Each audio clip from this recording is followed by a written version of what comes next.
রাতভর প্রবল বৃষ্টি সত্ত্বেও রাজধানী দিল্লিতে হাজার হাজার তেলাপোকা জনতা পার্টির সমর্থক বিক্ষোভ অব্যাহত রাখায় ভারত সরকারের ওপর চাপ বাড়ছে।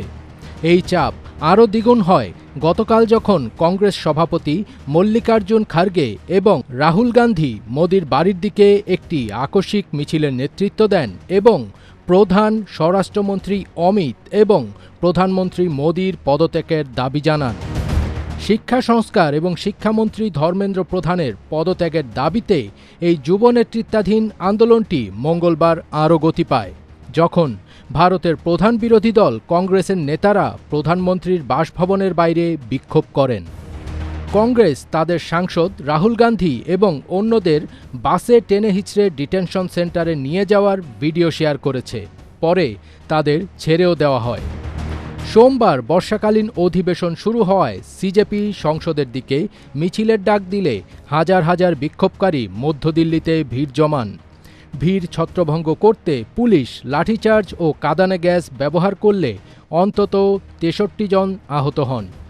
কর্মকর্তারা ৩০০ বছরের পুরনো মান মন্দিরের কাছে অবস্থিত বিক্ষোভের প্রধান কেন্দ্র যন্তর মন্তরের মঞ্চ এবং অস্থায়ী তাঁবুগুলোও সরিয়ে দিয়েছে, কিন্তু বিক্ষোভকারীরা দিনরাত অবস্থান ধর্মঘট চালিয়ে যাচ্ছেন এবং সেখান থেকে যেতে অস্বীকৃতি জানিয়েছেন। সহিংসতার একদিন পর দিল্লির প্রাক্তন মুখ্যমন্ত্রী অরবিন্দ কেজরিওয়াল এবং প্রবীণ রাজনীতিবিদ শারদ পাওয়ারের মতো বেশ কয়েকজন শীর্ষ বিরোধী নেতা তাদের সাথে দেখা করতে যান। রাহুল গান্ধী বলেন, এই দমনপীড়নের জন্য সরকারকে অবশ্যই ছাত্রদের কাছে ক্ষমা চাইতে হবে।